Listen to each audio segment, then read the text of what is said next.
let's just go to Bristol. I said, why do you want to go to Bristol? We were just up there and seeing the kids, so, you know. So I don't know, let's just go up there and stay at the place on the State Street, the nice one. And I said, okay. She said, we can act like we're visitors. I said, well, okay. Well, then I got to thinking, well, we're going to Bristol. And so I talked to my son-in-law. I said, hey, listen.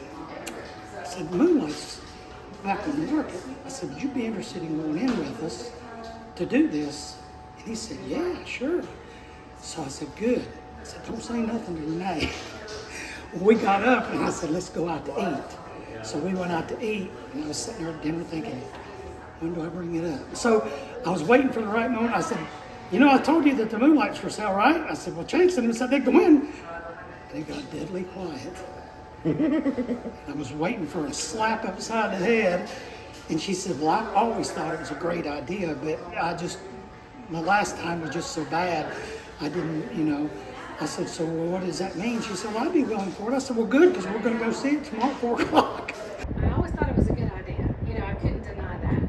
And he said, well, good, we've got an appointment to see it at 4:30. And so we came up here, and I guess he told you about the church being down there and all the whole thing where if we had been at the beach, it would have been gone.